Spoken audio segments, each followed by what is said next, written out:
The following is a local resident producer's program. The program content is the sole responsibility of the producer and does not necessarily reflect the views or policies of CATV2, Oshkosh Community Media Services, the City of Oshkosh, or Time Warner Cable.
Welcome to Eye on Oshkosh. I'm Cheryl Hentz, and very pleased to be joined this evening by a frequent guest on the show. Oshkosh Chief of Police Scott Greuel is to my left, and joining us for the first time here is Sergeant Andrew Lecker. Do you prefer Andrew or Andy? Andy is fine. All right, Andy it is then. And we're going to be talking about a number of different things this evening, team policing or community policing, some of the successes, other types of crime issues going on in the area, and so forth. So thanks to both of you for being here. We appreciate it. My pleasure. Want to talk about a couple of things first. We'll get the ugliness out of the way and then we'll move into other things. Recently there was the school board meeting situation where the police went to the school board meeting and there was an issue with one of the new board members, and I know that you've issued a formal apology in the press to him and probably personally as well, but can you just kind of explain what happened there and why the officers felt it necessary, Chief, to go to the meeting knowing that it was live and broadcast on TV and radio and so forth? Yeah, sometimes we do things totally appropriate and sometimes have to apologize for it. I mean, that's the nature of our job sometimes. It doesn't sometimes lends itself to presenting the most comfortable experience for some people. In this case, officers, and I applaud them for taking the motivation and the initiative to follow up on investigations, and that's exactly what I want them to do. In this case, they were following up on an issue that was relatively sensitive, and they felt a need to, make that follow-up as near to immediate as they could in order to check on some things that were ongoing. And so they went to the board meeting and had made some contacts there with some people in the audience that at the first opportunity they would like to speak with the board members. So hindsight sometimes is 20/20, and unfortunately that contact helped us to determine that the board member was indeed not involved in what we were investigating. So from that perspective, it really did help to resolve things for us. But in hindsight, they certainly could have waited. That particular type of incident really isn't one that we would, immediately disrupt the meeting for. Perhaps if there's a bomb scare or there's some imminent threat, or maybe we have to make some kind of a notification of a family member that was involved in something serious. I mean, those would be the circumstances that we would, as part of normal procedures, interrupt. In this particular case, officers did what they felt they needed to do. I certainly support them on that. But again, sometimes even when we do things right, it's my job sometimes to apologize for it. Well, and I thought it was, to your credit to come forward and really in pretty short order too, to apologize. So, and as you said, the board member, Steve Eliason, was completely innocent of Yes. anything. He had nothing to do with it really, other That's than right. maybe not logging out of, a computer program or, Right. or whatever. But in any event, has there been some resolution to that, by the way? Well, we have determined that the board member was not involved. However, the circumstances as they are made it very difficult for us to determine who did it. So I guess this is kind of a crime prevention lesson for our community, that if you're going to go to one of these computer stores and check your email account and do those kinds of things, you should probably not access your personal account, and if you do, appropriately log off and delete things first. But it will be very difficult for us to determine with the volumes of people that probably use that particular iPad in this case. It would be pretty tough for us to be able to determine that. Okay, fair enough. And then, you know, the urban deer situation. Yes.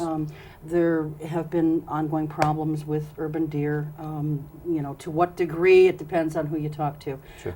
But your department and the city manager, you in particular from the department, took a lot of heat. I'm trying to think now, time's getting away from me. Was it late last year or was it early this year for the fourth culling? That was unannounced, and actually the third had been unannounced as well. Correct. But it seemed to be that fourth one that really got people riled up for being unannounced. And I think that most of that has kind of settled down a little bit now, but we do have an urban wildlife committee, and they have convened a couple of times at least that I'm aware of. Have you been to their meetings at all, and what was the nature of your being there? I was really to their first organizational meeting where I basically reviewed the city's efforts from the beginning. We talked about all of the research that we did. We talked about all of the decisions that were made, the fact that we brought in an expert from the Humane Society of the United States, and basically walked them through start from finish from when our committee was formed, and all of our efforts, and including our multifaceted approach to the resolution. And so we basically reviewed that for them and kind of set the tone for how they were going to move forward as a committee. Okay, all right, excellent. And I know they've got their work cut out for them, because it's not just deer, it's, you know, squirrels and everything else. And I guess they're even, I heard that they're even talking about, you know, there's this big problem with mice or whatever. You know, I don't know what you can do about mice, but hey, if they can do something, more power to them. Okay, so let's talk about team policing and community policing. You know, one thing that we were talking a little bit about this before we started. There have been a lot of sirens that I've been hearing lately, and you'd said that the department's been really, really busy. What's going on that's making you guys so busy? I mean, is it accidents related to all the construction, or something else? Not necessarily. I mean, 'tis the season. As things tend to heat up and people are out moving around more and being more active, our calls for service tend to go up. So you have seen an increase. In fact, you know, the sergeant and I were talking. We are at about 1,400 complaints higher than we were at this time last year. So things have been very busy for us. So that probably accounts for a lot of what you've been hearing. Yeah, because I mean, every day, a couple of times, it seems I'm hearing sirens, and I'm just thinking, wow, what is going on? So there's not one particular thing that kind of stands out as far as what the issues are. It's just kind of a hodgepodge of everything. Right. Yeah. It's just I think an increase just in general, the calls for service. Now, we have seen a little bit of an increase in our aggravated assaults this year. We've realized somewhat of an increase in some of our burglaries. We're seeing a decrease so far this year in our robberies compared to the last 3 years, which have you know, signaled an increase for us prior to this. So from a crime standpoint, it's fluctuating, but from a calls for service, the normal disturbance kind of things, thefts, damage to property, those are always there. And you know, I think we still are realizing, kind of segueing into the team policing, is we're still realizing that kind of upswing in our bell curve, you know, expectation that our calls for service would go up as we continue to evolve in team policing. We're out there making more contacts, we're talking to more people. I think people are starting to open up and report things to us more, and that I think contributes to some of that increase in calls for service. Okay. Well, you know, and it's not just in my part of town where I'm hearing the sirens. I'm sure it's all over. From a team policing standpoint, now this is something that you brought on board when you became chief. And people, I know there's a lot of subscribers to these newsletters that each of the team, I'll call them team leaders, for lack of a better word, send out. I seem to get several of them a week from the different folks, and so I'm not sure if they do it once a week or as needed. I'm not sure how they determine how often those email reports go out, but when there is a need for a call for service, is it preferred that someone still call the main police department number, or is it preferred that someone call actually the team patrol, if you will, for their area? What's the preferred method? I guess I would say that it depends. If it's something where you need an officer to address it right now, I would call the complaint desk. If it's something that's kind of like an after-the-fact issue that is related to the area where the citizen lives, then I would encourage the citizen to call and speak with somebody, one of the officers from the team. I guess an example would be if you have a disturbance or a damage complaint or a theft, that would be something where you need an officer just to simply respond out to investigate the incident. But if you have an ongoing issue with a problem in your neighborhood or something to that effect that isn't something that needs to be addressed immediately, that would be something that would be more adequately addressed by an officer that works in that area day in and day out, then I would encourage the citizen to call and speak with somebody from the team that they live in. Okay. Now, why is the concept of community policing or team policing, why is that a preferred method of policing over maybe what the department had done for years? And either one of you can answer Well, that. I think, I think the traditional style of policing, the react and respond, waiting for the bad news radio, so to speak, to send an officer somewhere is a pretty ineffective way to police. I think really the only way for us to be effective and more efficient is for us to insert ourselves into the neighborhoods and find out truly what's going on. Otherwise, all we're doing is putting out crisis or brush fire, so to speak. Mm-hmm. We're just responding to events as we're needed, and we're truly not engaging in preventive or proactive policing with the old style of traditional policing. And I mean, I grew up in law enforcement in the old traditional style, and it occurs to me how ineffective that is. And as we start to develop partnerships, people start to trust us more, people start to report things more, we can get more in a preventive and proactive mode to prevent things from happening before they occur and become more effective that way. That's a very simplistic overview of Sure. community policing. Well, and it kind of gets back to the, the old cop on the beat Exactly. type of thing, I mean, they're in cars and some are on bikes, but, Yes. nonetheless, they really truly get to know the people in their area. And that does foster, I think, like you said, a greater amount of trust. And maybe that's part of the reason for 1,400, at least, not all of them necessarily, but a chunk of some of these 1,400 additional calls that you've had this year. Right, and some of that makes up for the officers just being more proactive. Some of our speed enforcement details, are included in that as well. And so we're identifying problems and allocating our resources to those that we may not have identified if we were truly just reacting to what was reported to us. Okay. It's a matter of connecting the dots more so than we have before. Sure. Well, Sergeant, as a supervisor, can you talk about some of the successes that this type of policing has seen so far?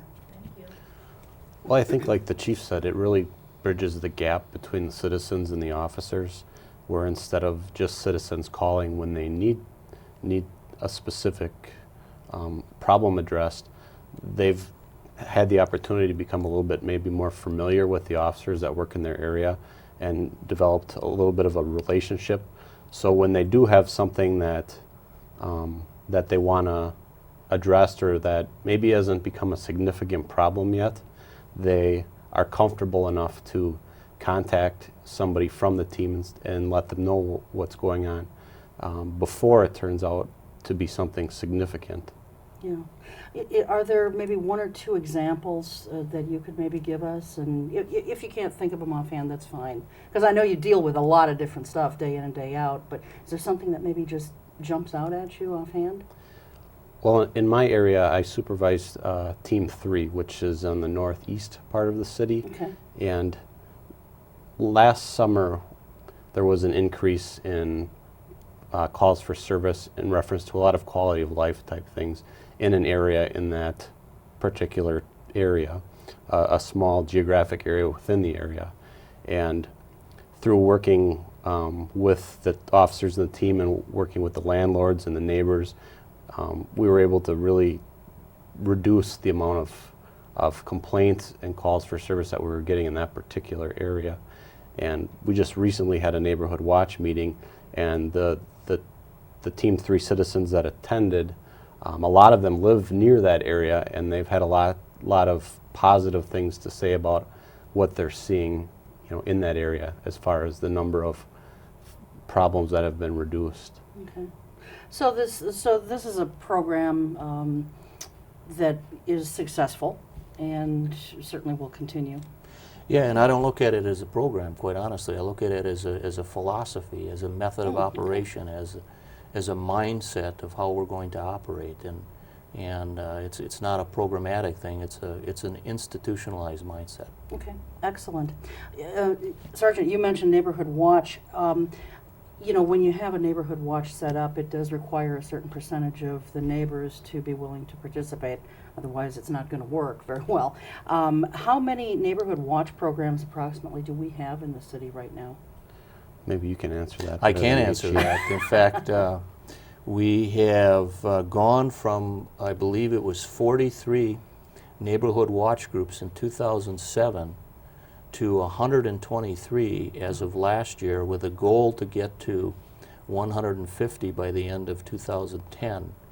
Now, the most recent citywide Neighborhood Watch meeting that the sergeant mentioned just last week, we have gained 2 more block captains from that. So those have been very impactful, and the more we can organize individual neighborhoods, the more successful we're going to be in our team policing efforts.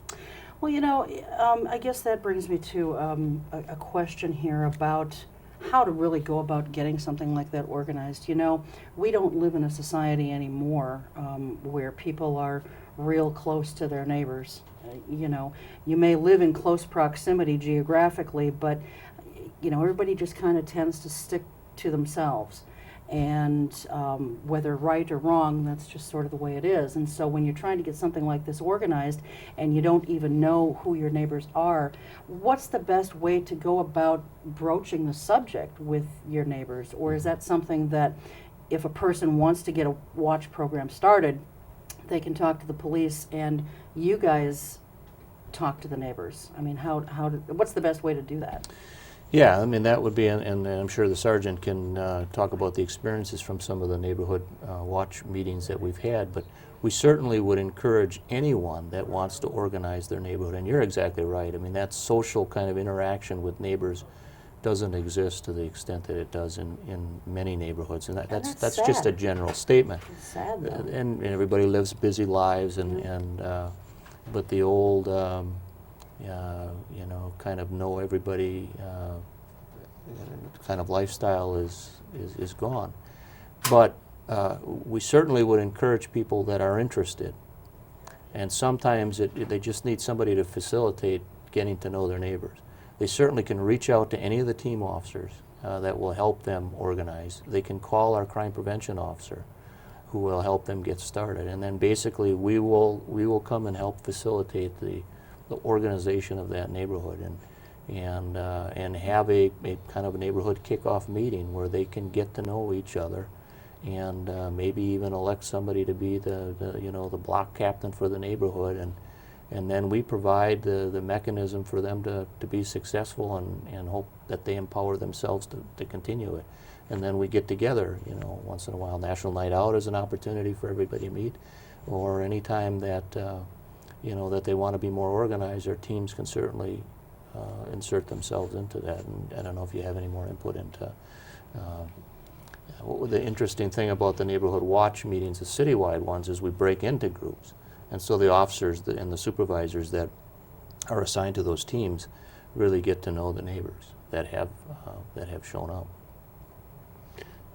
Just to add on to that, oftentimes I know when there is a block watch captain identified, they've taken upon themselves to make a point to meet their neighbors and let the people in the neighborhood know who they are, so if they're interested at all in being involved, that they know who to turn to.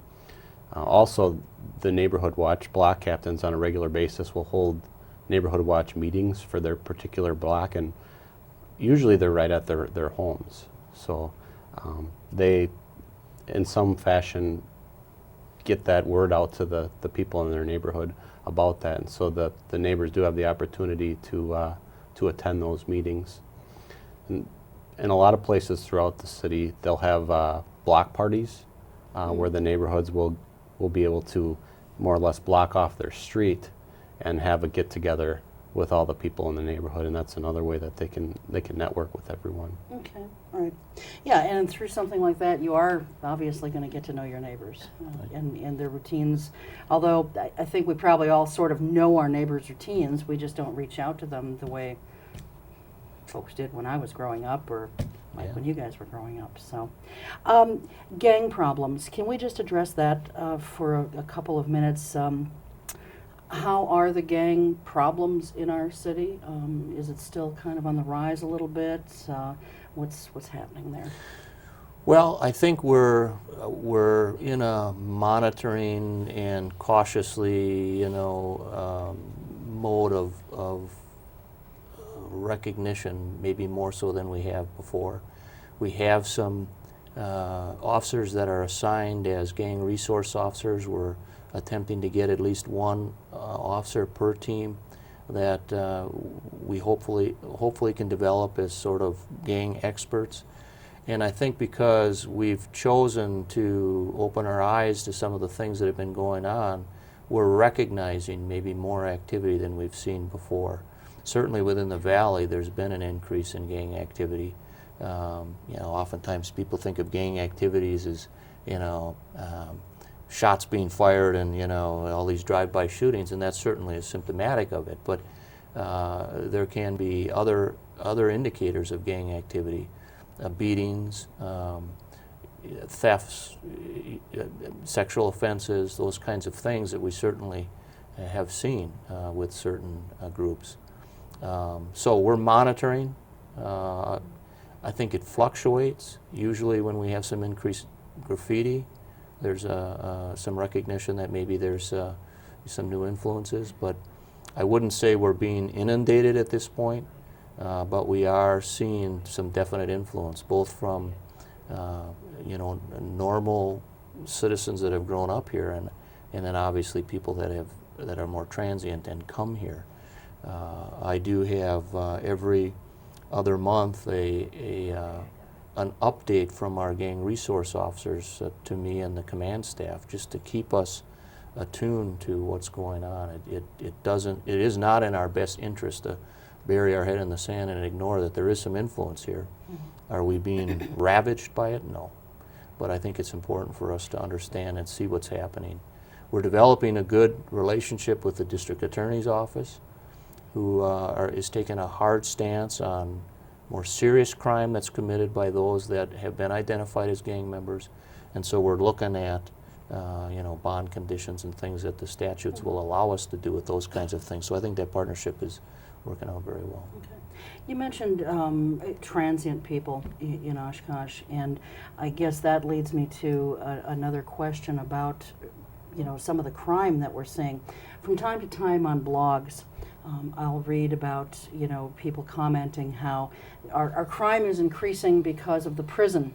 And because people are incarcerated in the prison who may be from other communities, sometimes even from out of state, their loved ones are moving here to be closer to them so they can see them and visit them and such.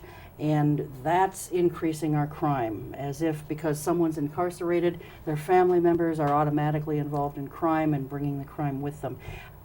I would think that maybe accounts for some of the crime, but it certainly doesn't, relate to 1,400 more calls this year than last, does it? No, I've heard that too anecdotally. I've never seen any direct correlation that we could specifically point to one thing or another. I think it is true that prison families do move up into our area and oftentimes stay here, and sometimes there are crimes committed by those families, but that's I don't think that's an overwhelming statistic, and to contribute an increase in crime to the prison, I think is a pretty gross overstatement. I've never seen statistics actually in this area that make that direct correlation. Okay. We're almost out of time, but before we do run out of time, I wanted to touch on this. There's a new position that you guys have recently added in the department, and it's a crime analyst position. There we go. Didn't quite have time to get it on here before I said it, but crime analyst position. What exactly is that job? What does it entail? Well, it's a 3-year limited term employee that we were able to secure on a grant. And this person, Amanda Krieger, who's very capable, has got some experience as a crime analyst and working with mapping and those kinds of things, is really a person that's really looking at our stats, exactly what you talked about. Is there a correlation? Let's try and find if there is.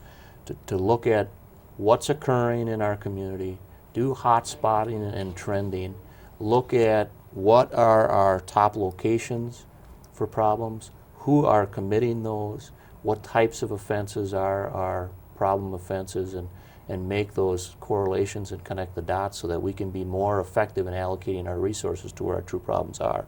So the sole responsibility of our analysts will be just to crunch data. We need to be more data driven.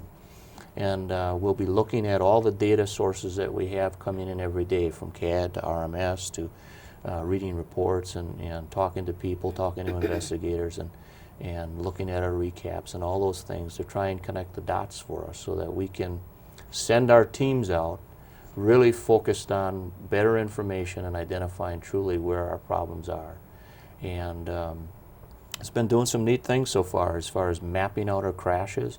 Is there a correlation to our construction and crashes? We've seen a little bit of that, but not a lot. And where are our crash sites? So we can allocate our resources maybe to do more enforcement, look at environmental things, signage things, whatever, to reduce those crashes. And that's just the tip of it. Looking at our UCR offenses and, what is occurring with our burglaries, time of day, how are they entering? Crunching all that information into some valuable data that we can give to our officers so they can be more effective. And you said it's a 3-year position? Correct. Okay. And what happens at the end of 3 years? Is there a possibility it would be renewed or extended? Well, this particular grant, there isn't a possibility for that. So as we analyze the analyst and evaluate whether it's useful for us, that will be a case where I have to argue that to try and maintain that as a budget position. Okay, excellent. Well, very good. Well, thanks so much for both of you being here tonight. I appreciate it. It's always a pleasure to talk crime and crime prevention with you. And next week's show, we're going to have some folks on from TRICOM talking about specific crime prevention things. Excellent. So that should be good too. So anyway, thanks very much. We're going to take a short break, and when we come back, we'll be joined by our new Community Development Director, Alan Davis. We'll be right back.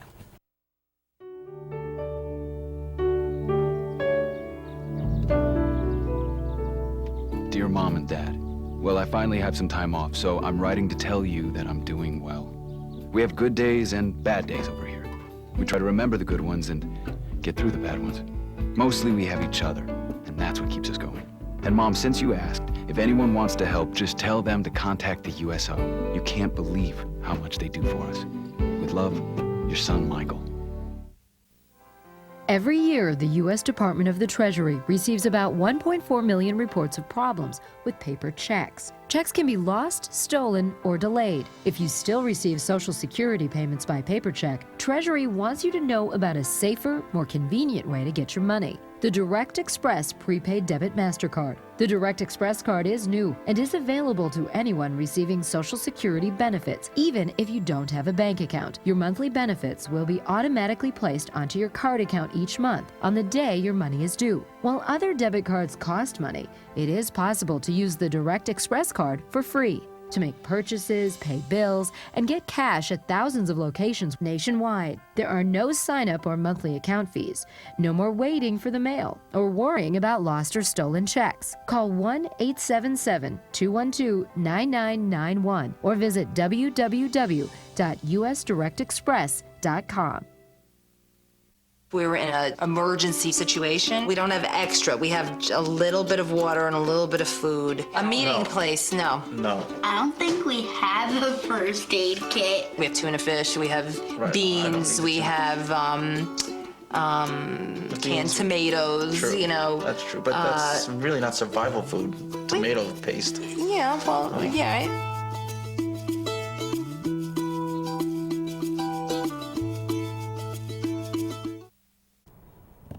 Welcome back to Eye on Oshkosh. I'm very pleased to be joined now by our new Community Development Director, Alan Davis. And we were just talking, he's only been on the job 7 short weeks.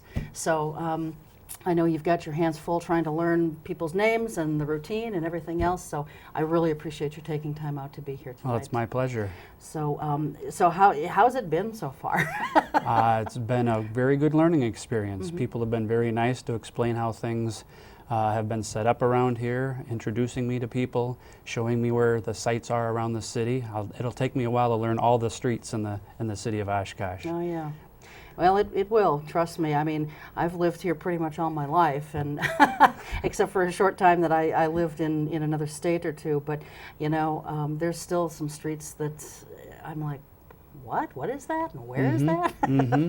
But I think new streets have been developed over the years. Yes, so. I think a few have, yes. Anyway, now for people, I know that there was kind of a meet and greet sort of thing when the candidates were actually vying for this position, but you know, not everybody got to that. Why don't you just tell us a little bit about yourself and your background? You came from the town of Grand Chute? Correct. Okay. Just a little piece up Highway 41. Town of Grand Chute is kind of on the west side and north side of the city of Appleton. Includes the Fox River Mall. Was there for I think 12 years. Prior to that, I was with a consulting firm out of Baraboo. I was kind of a planner for rent for a lot of communities throughout Wisconsin and northern Illinois. Mm-hmm. They weren't big enough to really need a planner full time, but if they had certain jobs to do, I could go in and do those jobs for them, those types of plans. Prior to that, I was with the city of Janesville, and prior to that, I was going to school in Madison. Okay, all right. And now, are you going to be moving here, or have you moved here already? Haven't moved here yet. I do have a sophomore daughter who goes to school in Appleton, and my wife works at that school, so the plan is to make sure she graduates from that high school and then eventually move down to Oshkosh. All right, excellent. Well, you know, one of the things that, well, I guess, you know, while we're still talking about your background and so forth, one of the greatest accomplishments probably and successes in the town of Grand Chute is the Fox River Mall. You know, are there some successes that you can specifically point to that you can sort of call your own in the town of Grand Chute while you were there? Yes, I'm not going to take credit for them all. That came before you. Yes, that came before me. But there's certainly been a lot of things in the town of Grand Chute that I can be proud of. There were actually quite a few redevelopment projects in and around the inner part of Grand Chute. I'd highlight the Fleet Farm there at Wisconsin and Blue Mound. That was one of their first stores. There was a relatively small store, but as time went by, they decided to take a look at expanding that, and that expansion, I would say they've redeveloped many acres in that area, built a brand new store, 270,000 square feet, included a lot of things that we didn't have in the town of Grand Chute at the time. People probably don't see it when they're looking at it, but there's 1 million gallons of stormwater detention under their parking lot there at the Fleet Farm in Grand Chute. Under the parking lot? Under the parking lot, and big tubes. That's helping control the stormwater. We included landscaping, included sidewalks, we included redevelopment of that area because there were a few buildings that were kind of run down. So that one is a real nice project. A little piece up the road would be the Sam's Club. That used to be a scrap yard, and that was redeveloped into the Sam's Club. A lot of environmental issues that we worked through, but managed to include the Sam's Club there on West Hill Boulevard.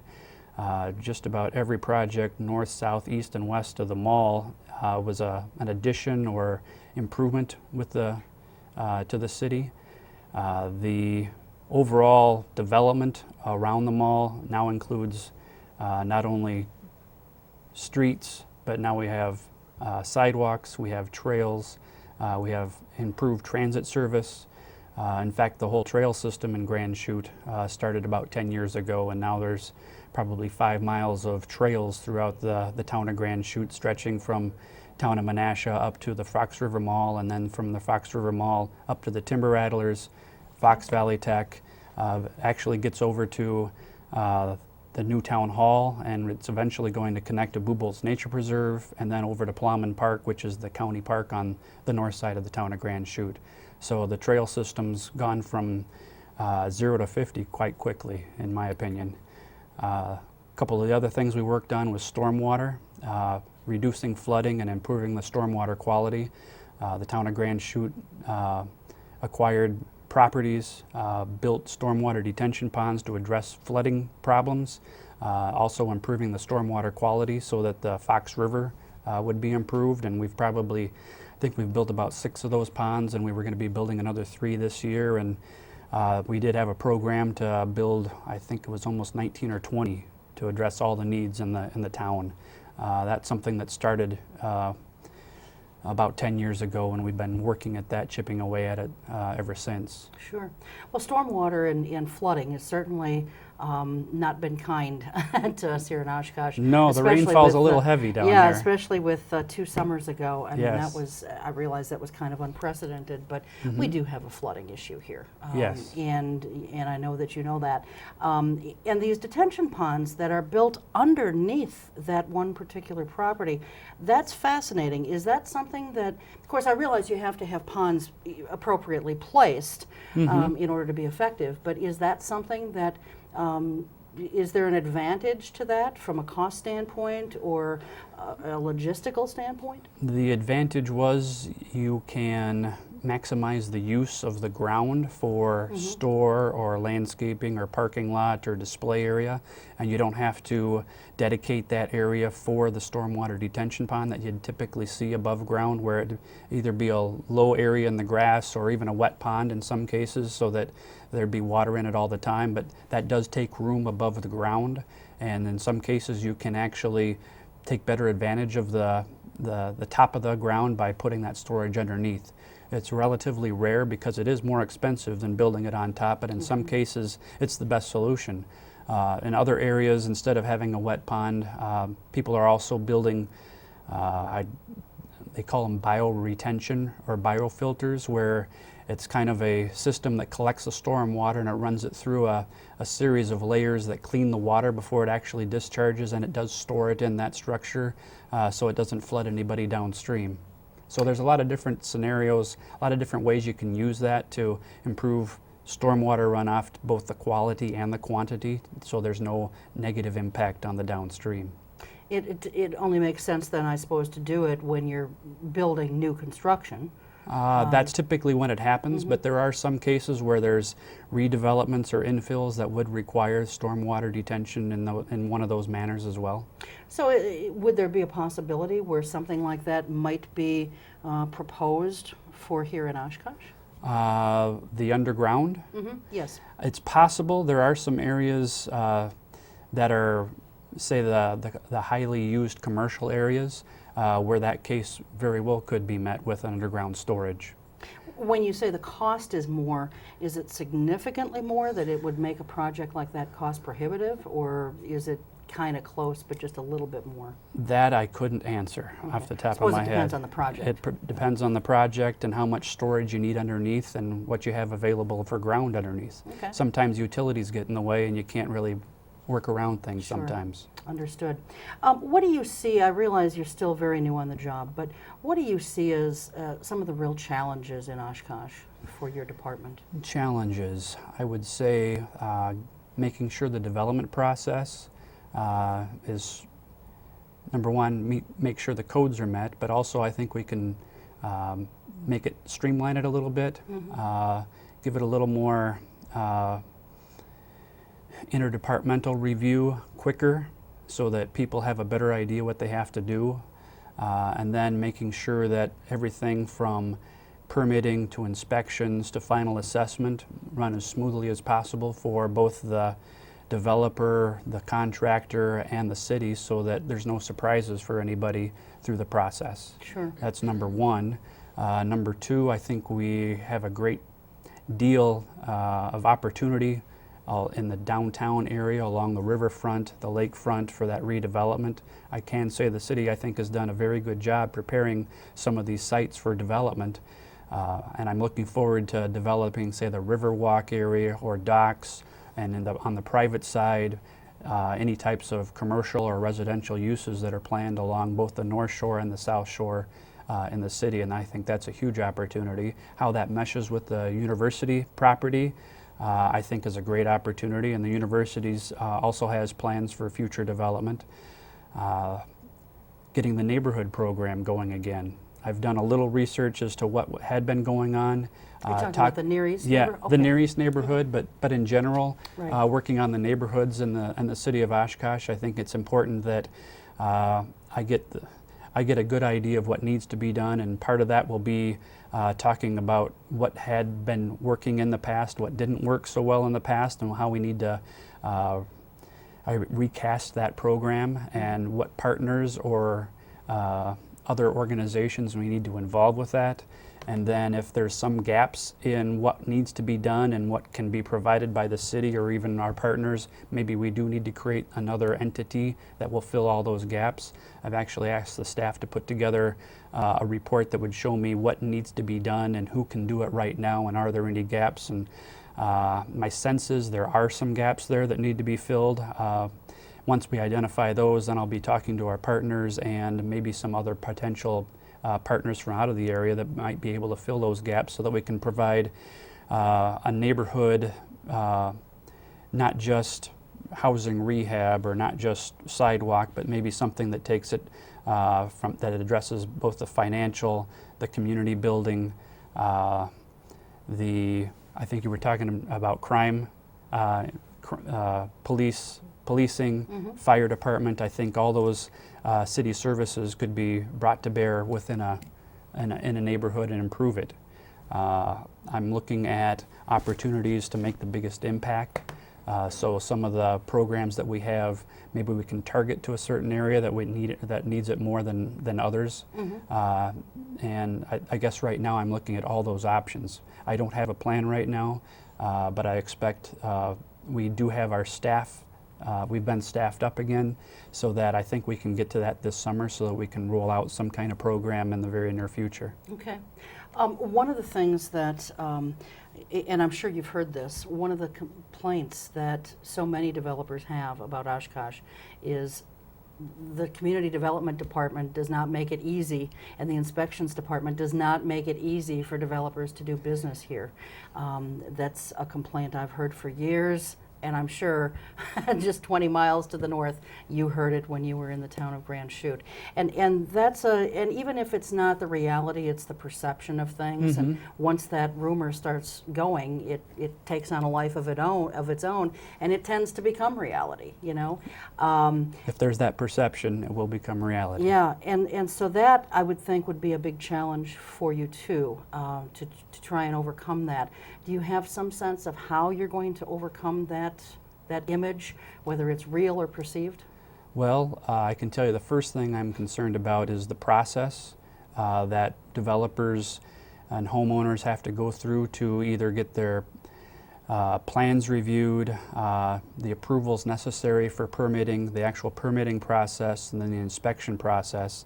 I think there's a lot of ways that we can help the homeowner or the property owner to improve the process. I want to focus on the process right now, and then as time goes by, I'll make sure we have the right people on the right slots that are going to be able to work that process, both to the advantage of the city to make sure the codes are met, but also to change that perception.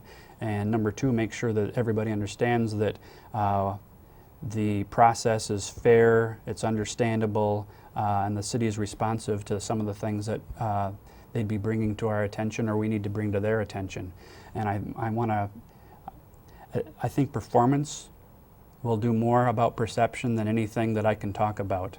Absolutely. And I have seen some areas that we can improve performance right from the get-go. So I think we're starting to make those baby steps, but I expect as time goes by we're going to be able to change it so that people appreciate investing in the City of Oshkosh, because that's what I'm really after, is making sure people have the confidence that it's not going to be a big waste of their time to try to get a project approved in the City of Oshkosh, that we're going to be working with them to achieve both our ends, both the growth of the community, redevelopment of the community, all the codes are met, and their investment pays off. Sure. And that will spill over into the neighborhood or the adjoining properties, and everybody should benefit. And I certainly would hope that whenever my tenure's over, that people have a different perception of the City of Oshkosh. Well, hopefully so, because like I said, I've heard it for years. A lot of people have heard it for years, and it needs to be changed. So I'm glad, baby steps or not, I'm glad something is being done. When you were talking about all of these different accomplishments and successes in the town of Grand Chute, I marvel at that, because for years, and I don't want to beat up on him, but our former Community Development Director, Jackson Kinney, dangled the TIF carrot out there all the time. He never seemed to want to look at other tools developmentally to get business in here. And I'll be the first to admit that a TIF is certainly a great tool to have in your toolbox, but a contractor doesn't walk around with just a hammer or just a screwdriver. He has a whole toolbox full of tools. Mm-hmm. And you guys in the town of Grand Chute have been able to do all these things, and with very rare exceptions, are you able to use TIFs in townships? You are correct. And, like I said, I marvel at what has been done up there without TIF. Do you intend to look at development here, Alan, without just dangling that TIF carrot out there for people? Well, it's not the first thing that's going to come to mind. Mm-hmm. I think my first priority is to make sure that we do change the perception of development in Oshkosh, mm-hmm. so people want to be here. They want to take advantage of the residents when it comes to spending money in the City of Oshkosh. With the traffic counts that we have along Highway 41 and our major corridors, there's a lot of reasons where people would want to locate their business in the City of Oshkosh. When it comes to TIF, there's only certain times that you really need to use TIF as part of the toolbox. You don't use every tool for every particular project. I'm so glad to hear you say that. Redevelopment and blight removal are high priorities, and industrial development are high priorities. One thing that I have been working with staff is developing some kind of guidelines or criteria, or even an application process for a TIF type of project. Right now there really isn't any particular process. I want to establish something so that people know there's going to be something that they need to provide to the city that shows some kind of need, that there's going to be some kind of benefit. I want to be able to quantify that as much as possible, so that when it becomes an issue before the Plan Commission or the Council, people are talking from the same book as to this is the project, this is what they've applied for, this is the staff's review, then the staff recommendation, so that when it gets to the council or even to the public, that we're all talking about the same project with the same quantified or described benefits and costs, and where the city fits in the entire package, not just we're not going to be the only lender or the only source of funding. Mm-hmm. So there's a lot of different criteria I want to be able to include that would include jobs, property value, other investment in the community, direct and indirect effects of the investment, and then something that would be able to either score or grade the system or something so that we can see just how the benefit could be accrued to the city in general rather than just the project itself. Okay, good. Let's talk a little bit about what's happening along the riverfront. I mean, we see some things happening there. Are there other things in the works, or where are we at with the development of the riverfront? Well, I can tell you the city has bid out, and I believe it's going to be on the council agenda for next week about accepting some bids for the improvements in the Riverside Park area to actually install the final river walk with the river walk on top, curb, lighting, and a few alternates along there. And I think that's on Riverside. We're also designing that section from Marion to Jackson for a river walk as well. We're in the process of developing plans for the temporary docks. I think they call them transient docks, and we'll be applying for a grant application to try to get some DNR funding to help pay for that. And we're also hoping to build part of that river walk in conjunction with the senior housing program or project that's going in later this year. That project should be starting up in the next month or two, and we want to be able to build our section of the river walk in conjunction with the new apartments, senior housing apartments that'll be going in there. And then long term, we want to continue that as far to Jackson and then around City Center, but that's probably going to be the next year or the year after on the north side. On the south side, that's probably going to be the second phase of the Riverwalk because there's some land acquisition we still have to do. Right now, we do have basically the rights to be able to put that on the north shore, so that's getting the priority. But my plan is, and I think the city's plan is, to acquire that, the right-of-way, the easements, or the property itself, so that we can install the Riverwalk on the south side parallel to the north shore as well. Okay, excellent. We've got an awful lot of empty boxes around town, and you know that's not your responsibility. It's not unique to Oshkosh either. No, and it's not your responsibility for having created those. But as the new head of community development, you know it falls on you to try and get those things filled. You know, do you have some kind of a master plan in your head, if you will, on how you're going to crack that nut?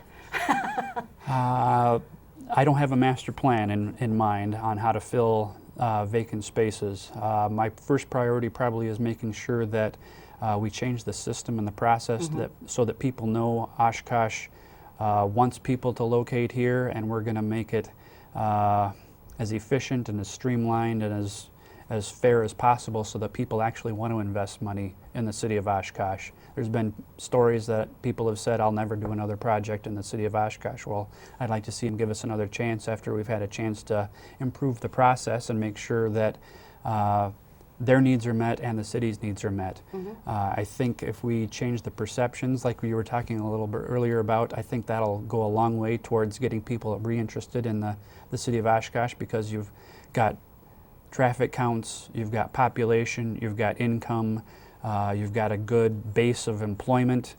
There's a lot of reasons why I think people would like to locate in the city of Oshkosh and fill some of those empty spaces. Sure. But we have to make sure that they feel confident that it's going to work for them, and it's my job to make sure that they get that. We change their perception of the city of Oshkosh. Sure.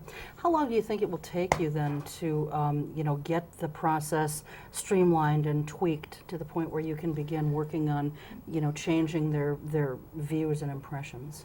We've already started that now with making the baby steps so that we can improve the site plan review process. We can improve the service characteristics of the inspection department. I think we have a chief building official that we need to hire so that we can make sure that we have a daily presence in improving service in that area. I think give that person I'm hoping that person will be on within next month or two, And then I think we could be able to make most of the changes in the subsequent year based on the process that I can imagine we can have, and I think it can be improved so that people don't look at it as an obstacle of developing in Oshkosh, but it's an advantage to develop in Oshkosh. Sure. Well, and like with anything, no plan should ever be static. You know, it has to be a fluid type document that can be tweaked and adapted to times and circumstances that change. Yes, they do. Technology changes. I think we can use that quite a bit more. I think we can actually